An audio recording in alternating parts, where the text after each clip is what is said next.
بسم اللہ الرحمن الرحیم۔ السلام علیکم جی، میرا نام محمد ذیشان بشیر ہے۔ میں آپ کو اپنے ڈیجیٹل میڈیا پلیٹ فارم پر خوش آمدید کہتا ہوں۔ امید کرتا ہوں کہ آپ جہاں پر بھی ہوں گے بفضل خدا خیریت سے ہوں گے، اور شکریہ ادا کرتا ہوں کہ یہ ویڈیو دیکھنے کے لیے آپ نے وقت نکالا۔ ایک بہت اہم سماعت جو کہ سپریم کورٹ میں ہوئی ہے، عدلیہ میں مداخلت سے متعلق جو 6 ججز کا خط تھا، اس حوالے سے جو ہے وہ سماعت ہوئی۔ اس کے بعد ایک تماشا شروع ہو گیا ہے، اور آبویسلی جب طاقتور حلقوں کے اوپر بات ہوگی، جب ان کے خلاف بات ہوگی، جب ان سے جواب طلبی کے حوالے سے جو ہے وہ باتیں کی جائیں گی، تو پھر یہ تماشا جو ہے وہ شروع ہوگا ہی۔ جسٹس اطہر من اللہ نے آج عدالت میں کمال کر دیا، جس طرح سے انہوں نے وہاں پر باتیں کی ہیں۔ چیف جسٹس قاضی فائز عیسیٰ تو یہ کوشش کر رہے تھے کہ اس معاملے کو کسی طریقے سے جو ہے وہ دبا دیا جائے، انڈر دا کارپیٹ اس کو جو ہے وہ کر دیا جائے اور قانون سازی کی طرف یہ معاملہ چلا جائے، لیکن جسٹس اطہر من اللہ نے، اس کے علاوہ جسٹس جمال خان مندوخیل نے وہاں پر جو باتیں کر چھوڑی ہیں وہ بہت زیادہ امپورٹنٹ ہیں، اور طاقتور حلقوں کے حوالے سے، ایجنسیز کے حوالے سے وہاں پر بات ہوئی ہے، ان کے کردار کے حوالے سے وہاں پر بات ہوئی ہے۔ کچھ بہت زیادہ اہم ڈیٹیلز ہیں وہ آپ کے ساتھ شیئر کرنی ہیں، اور یہ جو میں تماشے کی بات کر رہا ہوں نا، وہ تماشا کس طرح سے شروع ہوا ہے۔ جب یہ سماعت ہوئی تو اس کے فوری بعد طاقتور حلقوں کا جواب بھی آ گیا، اور وہ جوابی وار کیا تھا، وہ جسٹس بابر ستار کے حوالے سے تھا۔ جسٹس بابر ستار کو پہلے بھی جو ہے وہ نشانہ بنایا گیا، اور اب ایک بار پھر سے انہیں نشانہ بنانے کی کوشش کی گئی ہے۔ کس نے نشانہ بنایا ہے، کیوں نشانہ بنایا ہے، اور کیا طریقہ اپنایا گیا ہے، اس بارے میں ڈیٹیلز ہم وہ آپ کے ساتھ شیئر کریں گے۔ گفتگو کا آغاز کرتا ہوں جی، گزارش یہ کروں گا کہ چینل کو سبسکرائب کر لیجیے اگر ابھی تک آپ نے سبسکرائب نہیں کیا ہے، اور اس ویڈیو کو لائک اور شیئر بھی ضرور کر دیجیے گا۔ دیکھیں، بہت زیادہ امپورٹنٹ یہ کیس ہے، عدلیہ میں مداخلت سے متعلق خفیہ ایجنسیوں کی بات ہو رہی ہے، ریاستی اداروں کی بات ہو رہی ہے، اسٹیبلشمنٹ کی بات ہو رہی ہے کہ کس طرح سے عدلیہ کو انفلوئنس کیا جاتا ہے، عدلیہ کو پریشرائز کیا جاتا ہے، اور پریشرائز کر کے فیصلے لیے جاتے ہیں۔ 6 ججز کا جو خط تھا وہ صرف خط نہیں تھا، بلکہ وہ چارج شیٹ تھا، اور اس کو چارج شیٹ کس نے کہا ہے؟ اس کو کہا ہے جسٹس اطہر من اللہ نے۔ اب یہ جو تمام ججز بیٹھے ہوئے تھے، لارجر بینچ تھا، پہلی بات تو یہ کہ فل کورٹ کا اندیا دیا گیا تھا بنانے کے لیے چیف جسٹس کی جانب سے، کہ ہو سکتا ہے، گزشتہ جب پہلی سماعت ہوئی تھی تو اس میں کہا گیا تھا کہ ہو سکتا ہے اگلی سماعت فل کورٹ کرے، لیکن اس پر فل کورٹ تشکیل نہیں دیا گیا۔ یہ بھی ایک بہت بڑا سوال ہے کہ کیوں تشکیل نہیں دیا گیا۔ اس کا ممکنہ طور پر ایسا ہو سکتا ہے کہ چیف جسٹس قاضی فائز عیسیٰ اس معاملے کو انڈر دا کارپیٹ اس کو کرنا چاہ رہے ہیں، اس کو چھپانا چاہ رہے ہیں، اور آج کی سماعت کے دوران یہ دکھائی بھی دیا، جس طرح سے ان کی جانب سے ریمارکس آئے، جس طرح سے ان کی جانب سے جو ہے وہ قانون سازی کی بات بار بار جو ہے وہ کی گئی، اور یہاں تک کہ اندرونی مداخلت کا بھی انہوں نے ذکر کر دیا۔ انہوں نے کہا کہ جی دیکھیں، جو کھینچا تانی ہوتی ہے، پھر جو کیسز ہیں وہ جان بوجھ کر مقرر نہیں کیے جاتے، یہ بھی تو مداخلت ہے۔ اس پر جسٹس اطہر من اللہ نے بہت اچھا جواب دیا۔ انہوں نے کہا کہ جو اندرونی مداخلت ہے اس کو ہم دیکھ لیں گے، وہ ہمارا اپنا معاملہ ہے، اس سے ہم نمٹ لیں گے۔ ہم نے یہ دیکھنا ہے کہ بیرونی طور پر ہمیں کس طرح سے انفلوئنس کیا جا رہا ہے، ہمیں کس طرح سے پریشرائز کیا جا رہا ہے، کس طرح سے مداخلت کی جاتی ہے، ہم نے اس مداخلت کو روکنا ہے۔ پھر جب چیف جسٹس قاضی فائز عیسیٰ نے قانون سازی کے حوالے سے بات کی، اعتزاز احسن صاحب جو کہ سینئر وکیل ہیں وہ وہاں پر موجود تھے، تو انہوں نے اس کا بڑا اچھا جواب دیا۔ انہوں نے کہا دیکھیں، قانون سازی ہو جاتی ہے، قانون پہلے بھی موجود ہیں، نئی قانون سازی بھی ہو جائے گی، لیکن سوال یہ ہے کہ اس قانون پر عمل درآمد کیسے ہوگا، کون عمل درآمد کروائے گا۔ جب تک عمل درآمد نہیں ہوگا اس قانون پر، تب تک یہ معاملات اسی طرح سے جو ہے وہ چلتے رہیں گے، یہ مداخلت جو ہے وہ ہوتی رہے گی۔ تو ہم نے اس کا راستہ روکنا ہے، ہم نے قانون سازی پہ قانون سازی نہیں کرتے جانا کہ ہم نئے قانون بناتے جائیں، لیکن پرانے قانون جو موجود ہیں ان پر بھی عمل نہیں ہو رہا، تو نئے قانون پر عمل درآمد کون کروائے گا، یہ اعتزاز احسن کی جانب سے کہا گیا۔ اچھا، جسٹس اطہر من اللہ نے جو ہے وہ کہا کہ یہ جو تجاویز آئی ہیں لاہور ہائی کورٹ اور اسلام آباد ہائی کورٹ اور کے پی اور بلوچستان ہائی کورٹ کی جانب سے، یہ تجاویز نہیں ہیں، بلکہ یہ چارج شیٹ ہے جو کہ وہاں کے ججز کی جانب سے الزامات دیے گئے ہیں، جو چارج شیٹ عائد کی گئی ہے، جو الزامات لگائے گئے ہیں، ہمیں اس کا سنجیدگی سے جو ہے وہ اس پر غور کرنا ہے اور ان معاملات کو سلجھانا ہے۔ جسٹس اطہر من اللہ نے کہا کہ یہ معاملہ 76 سالوں سے چل رہا ہے پاکستان میں، یہ ہماری اندرونی کمزوری ہو سکتی ہے، ججز ایسے واقعات کو رپورٹ کرنے میں خوف کا شکار ہیں۔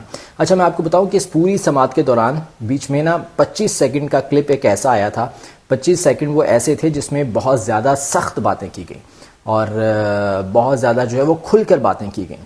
وہ ایجنسیز کے خلاف باتیں تھیں، وہ اسٹیبلشمنٹ کے خلاف جو ہے وہ باتیں تھیں، اور وہ ججز کے کو کس طرح سے دھمکایا جاتا ہے, ججز کو کس طرح سے انفلوئنس کیا جاتا ہے, اس حوالے سے تھی. وہ کس نے کی وہ میں ابھی آگے چل کر آپ کو بتاتا ہوں.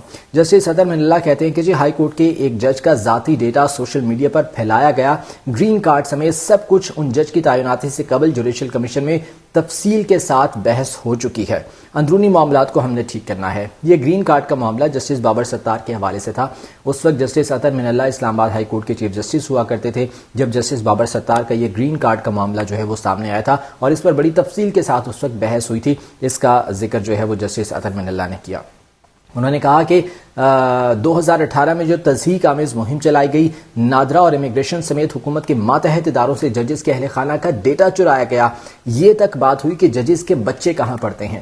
اب سب سے پریشان کن, سب سے تشویشناک بات یہ ہے کہ جو ریاستی ادارے ہیں جس میں نادرا بھی شامل ہے, جس میں جو ہے وہ دیگر ادارے شامل ہیں جو کہ حکومت کے ماتحت آتے ہیں, وہاں سے ڈیٹا چوری کیا گیا, ڈیٹا وہاں سے لیک ہوا, وہاں سے چوری کیا گیا اور یہ مخصوص لوگوں تک پہنچایا گیا, جس کے بعد یہ دھمکی والے جو کام جو ہیں وہ شروع ہوئے, دھمکی آمیز پیغامات جو ہے وہ شروع ہوئے. جسٹس اطہر من اللہ کہتے ہیں کہ کوئی جج جرت دکھا دے تو اس کے خلاف ریفرنس آ جاتا ہے. ہم خود اپنے دروازے لوگوں کے لیے نہ کھولیں تو کچھ نہیں ہوگا. ایک جج کے خلاف پرسنل ڈیٹا لے کر مہم کی گئی. آپ نے ایک جے آئی ٹی بنائی تھی عدلیہ کے لیے جس کے لیے 31 نوٹس بھیجے. اس جے آئی ٹی نے اس معاملے کو دیکھا, اگر نہیں تو دوبارہ یہ ملی بھگت ثابت ہوئی ہے. یہ جسٹس اطہر من اللہ نے کہا اور بڑا کھل کر جو ہے انہوں نے یہاں پر بات کی. اور اس کے علاوہ جسٹس جمال خان مندوخیل, میں وہ بات کر رہا تھا 25 سیکنڈ کی کا جو وہ کلپ آیا تھا, جسٹس جمال خان مندوخیل نے وہ بات کی. جسٹس جمال خان مندوخیل کہتے ہیں کہ جی ججز کو ابھی بھی دھمکیاں مل رہی ہیں, انہیں جان سے مارنے کی دھمکیاں مل رہی ہیں, انہیں قتل کی دھمکیاں دی جا رہی ہیں. یہ ان کی جانب سے کہا گیا. انہوں نے کہا کہ جب کوئی جج کھڑا ہوتا ہے, جب کوئی جج ان کے خلاف بات کرتا ہے تو اسے قتل کی دھمکیاں دی جاتی ہیں, اور ابھی بھی یہ ججز کے ساتھ ہو رہا ہے. ججز, لیکن ان کا یہ کہنا تھا, جسٹس جمال خان مندوخیل نے کہا کہ ان 6 ججز نے جو خط لکھا اس کی وجہ سے باقی ججز میں بھی کچھ ہمت پیدا ہوئی ہے, وہ انکریج ہوئے ہیں اور وہ بھی اب کھل کر بات کرنا شروع ہو گئے ہیں, لیکن ابھی مکمل طور پر وہ کھل کر بات نہیں کر رہے, مکمل طور پر وہ سچ نہیں بول رہے ہیں جو کچھ ان کے ساتھ ہو رہا ہے, جو کچھ ان کے ساتھ بیت رہا ہے. اس کے بعد جسٹس منصور علی شاہ نے اس حوالے سے بات کی. جسٹس منصور علی شاہ کہتے ہیں کہ پورا کیس عدلیہ کی آزادی سے متعلق ہے, عدلیہ میں مداخلت نہیں ہونی چاہیے, اندرونی اور بیرونی طور پر ایسا نہیں ہونا چاہیے. ہائی کورٹس کے پاس توہین کا اختیار تھا لیکن انہوں نے کچھ نہیں کیا. افتخار چودھری کیس, بے نظیر بھٹو کیس, یہ پرانے کیسز کا انہوں نے حوالہ دیا. بے نظیر بھٹو کیس, دھرنا کیس کی مثالیں موجود ہیں. ایک کمرے میں نہ بیٹھو, ادھر بیٹھو, کوئی سن لے گا, یہ کوئی بات نہ کرو, کوئی سن لے گا, بڑا بھائی سب دیکھ رہا ہے. یہ کیا کلچر ہے؟ یہ جسٹس منصور علی شاہ کہہ رہے ہیں. یہ کال ریکارڈ ہو جانا, ویڈیو کا لیک ہو جانا اور ویڈیو جو ہے وہ وائرل ہو جانا, کوئی سن لے گا, یہ ہو جائے گا, وہ ہو جائے گا. جسٹس منصور علی شاہ کہتے ہیں کہ یہ کس قسم کا کلچر ہم نے پروان چڑھا دیا ہے, کیا ہو رہا ہے ہمارے ملک میں اور کیوں ہو رہا ہے؟ یہ سوالات ان کی جانب سے کیے گئے. اس پر چیف جسٹس نے کہا کہ میرا خیال ہے ایسا نہیں ہے, یہاں ایسا کلچر بالکل بھی نہیں ہے. اب دیکھیں کہ چیف جسٹس کس طرح سے اس معاملے کو دبانے کی کوشش کر رہے ہیں. اس معاملے کو جو ہے وہ کوشش یہ کر رہے ہیں کہ کسی طریقے سے نیچے دبا دیا جائے, دھول مٹی کے نیچے. کہتے ہیں کہ میں اس تھیوری سے اتفاق نہیں کرتا, اگر میں مداخلت کے دباؤ میں درست فیصلہ نہیں کر سکتا تو پھر مجھے گھر چلے جانا چاہیے. میں ایسے بیان کو قبول نہیں کر سکتا. میں بلوچستان میں 5 سال سے زائد عرصہ تک چیف جسٹس رہا, مجھے سب سے زیادہ خطرہ سپریم کورٹ آف پاکستان سے تھا. یہ کہہ رہے ہیں چیف جسٹس قاضی فائز عیسیٰ. دیکھیں جب کراچی میں موجود تھے چیف جسٹس صاحب تو اس وقت بھی انہوں نے ایک تقریب میں یہ بات کی تھی کہ جی میرے دور میں ایسا کچھ نہیں ہوا, مجھ سے پہلے کے دور میں یہ مداخلت ہوتی رہی ہے, جب سے میں آیا ہوں تب سے کوئی مداخلت نہیں ہوئی. اور آج ایک بار پھر سے اس سماعت کے دوران وہ بارہا اس چیز کو اسٹیبلش کرنے کی کوشش کرتے رہے, وہ بارہا اس چیز کو جو ہے وہ دہراتے رہے کہ میرے دور میں ایسا کوئی کیس نہیں ہوا, میرے دور میں ایسا کوئی معاملہ سامنے نہیں آیا, مجھ سے پہلے کے دور میں وہ آتا رہا ہے. اور یہاں پر بھی وہ یہی کہہ رہے ہیں کہ جی یہاں پر ایسا کلچر بالکل نہیں ہے کہ ویڈیو لیک ہو جائے گی, ویڈیو آؤٹ ہو جائے گی, وائرل ہو جائے گی, کوئی سن لے گا, بڑا بھائی سن رہا ہے. جب جسٹس منصور علی شاہ نے یہ بات کی تو انہوں نے کہا کہ میں اس تھیوری سے اتفاق نہیں کرتا. تو اس سے یہ ظاہر ہوتا ہے کہ کس طرح سے چیف جسٹس قاضی فائز عیسیٰ اس معاملے کو دبانے کی کوشش کر رہے ہیں. پھر جناب جسٹس نعیم اختر افغان کی جانب سے اہم ریمارکس آئے. انہوں نے پوچھا کہ ایجنسیاں کس قانون کے تحت کام کرتی ہیں, ان کی ثوابدید کیا ہے, ان کی جورسڈکشن کیا ہے, ان کا کون سا ایسا قانون ہے جس کے تحت یہ پرفارم کر رہی ہیں، اپنی ڈیوٹیز دے رہی ہیں۔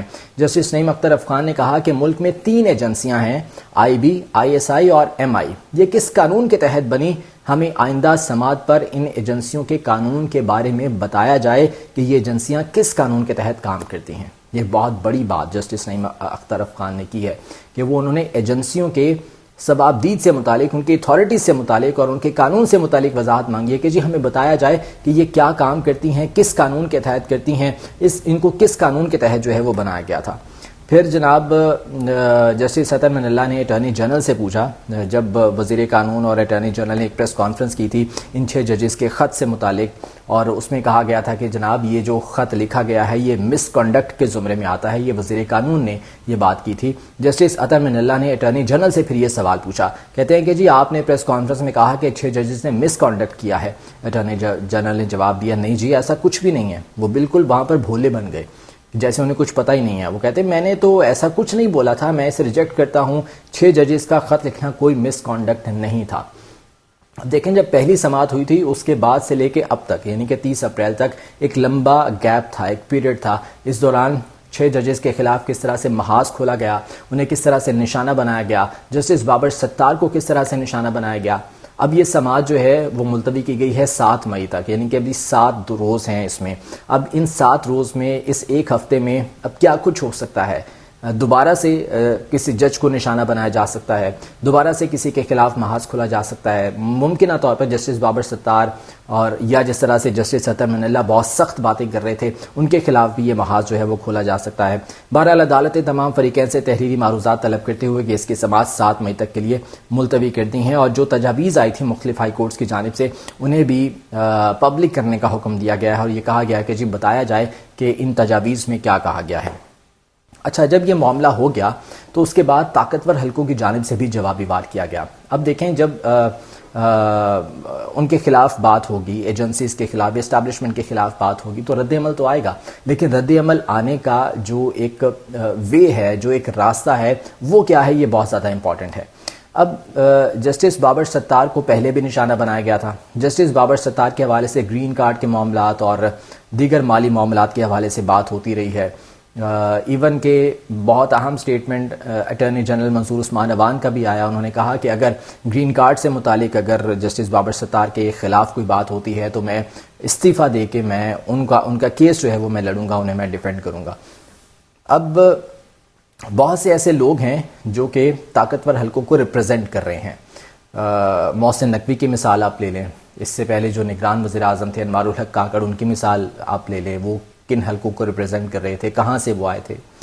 انہی میں فیصل واڈا کا نام بھی آتا ہے۔ اب فیصل واڈا جب سینیٹر منتخب ہوئے تو وہ منتخب ہوئے ہیں پیپلز پارٹی کے سپورٹ سے، لیکن پیپلز پارٹی اس چیز کو نہیں مانتی، MQM بھی اس چیز کو نہیں مانتی، لیکن بہرحال وہ سینیٹر منتخب ہوئے ہیں۔ تو اس کے بعد اب ایک خط لکھا گیا ہے رجسٹرار اسلام آباد ہائی کورٹ کو فیصل واڈا کی جانب سے، اور فیصل واڈا نے اس خط میں کیا لکھا ہے؟ انہوں نے لکھا ہے کہ جناب جسٹس بابر ستار اور اس وقت کے چیف جسٹس اسلام آباد ہائی کورٹ جسٹس اطہر من اللہ کے درمیان جو کمیونیکیشن ہوئی تھی اس گرین کارڈ سے متعلق، ان مالی معاملات سے متعلق، اس کے بارے میں ڈیٹیلز فراہم کی جائے۔ آرٹیکل 19A کا حوالہ انہوں نے دیا ہے یہاں پر، جو کہ انفارمیشن حاصل کرنے کے حوالے سے ڈیل کرتا ہے۔ وہ یہ کہتا ہے آرٹیکل 19A کہ جو انفارمیشن ہے وہ پرووائڈ کی جا سکتی ہے۔ تو اس آرٹیکل کا حوالہ دیتے ہوئے فیصل واڈا نے یہ کہا ہے کہ جو کمیونیکیشن ہوئی تھی جسٹس اطہر من اللہ اور جسٹس بابر ستار کے درمیان گرین کارڈ کے حوالے سے، مالی معاملات کے حوالے سے، وہ تمام انفارمیشن ہمیں پرووائڈ کی جائے، مجھے پرووائڈ کی جائے۔ اب یہ دیکھا جائے کہ فیصل واڈا نے یہ انفارمیشن کیوں مانگی ہے، ان کا کوئی پرسنل انٹرسٹ تو ہو نہیں سکتا۔